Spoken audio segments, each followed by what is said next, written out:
La pertinence réside dans le fait qu'il y a un nouveau cadre institutionnel d'intervention des ONG au Sénégal, un nouveau décret qui date de 2015 et pour lequel le CONGAD, premier concerné en tant que plateforme d'ONG nationale et internationale, doit assumer sa mission d'information, de communication, en tout cas de renforcement de capacité de ses membres et de toutes les autres organisations partenaires pour réaliser une certaine appropriation de ce cadre institutionnel. Et les ateliers que nous sommes en train d'organiser à travers les régions vont dans le sens de réunir les acteurs, de présenter ce décret et de faire en sorte qu'au terme de nos travaux, les dispositions les plus essentielles soient comprises et prises en charge par nos organisations. C'est ça le sens de l'événement. Maintenant, nous sommes dans une seconde phase qu'on appelle une phase de consolidation, d'extension. Consolidation parce que l'information a été déjà semée dans un premier temps. Extension parce qu'avec les ateliers régionaux, nous arrivons à toucher le maximum d'acteurs. Là, dans cette seconde phase, plus de 250 acteurs devront être touchés dans les régions de Kédougou, d'où nous venons, de Ziguinchor, de Diourbel, ensuite Matam, Louga, parce que les autres régions ont été déjà touchées. Alors, faire en sorte que plus d'acteurs de la société civile, mais également de responsables élus locaux, des responsables administratifs au niveau des services étatiques, comprennent mieux ce cadre parce que le partenariat exige que nous ayons la même compréhension de ce cadre institutionnel.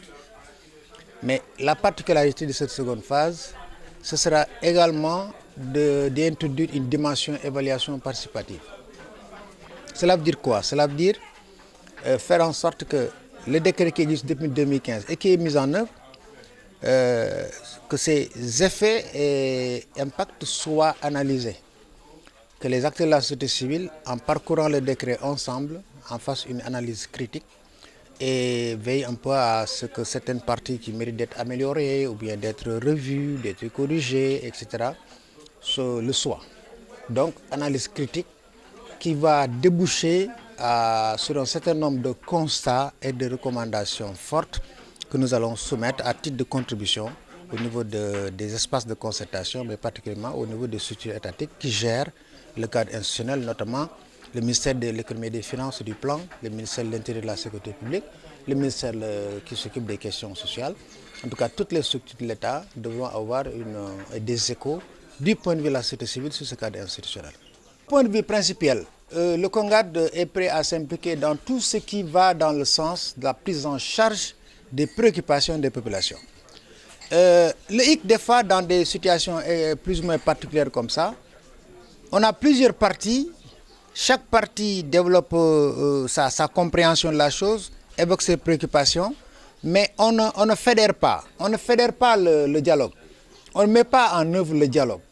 Et le dialogue permet déjà de partager l'information, la bonne information. Mais le dialogue permet également de s'entendre sur une voie qui ne soit pas une voie de garage.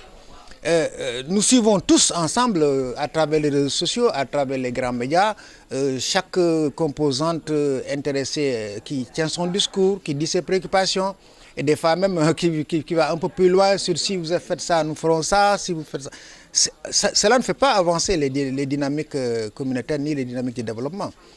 Le débat sur les icônes, comme le débat sur d'autres questions relatives aux ressources, etc., ne peut connaître une suite favorable que quand le dialogue réel s'instaure, quand la concertation réelle s'instaure et quand la transparence aussi prévaut dans l'échange et la circulation de l'information. Parce que si ces mouvements se développent sur de fausses informations ou bien sur ce manque de transparence, il est évident que chaque partie va se cabrer. Et là, je crois que ce pays n'a pas besoin de ça. Nous avons d'autres enjeux, d'autres défis, véritablement, que d'être sur des questions sur lesquelles on refuse, comme qui dirait, de s'entendre, alors qu'il faut s'entendre pour battre ensemble et agir ensemble. Merci. Je vous en prie.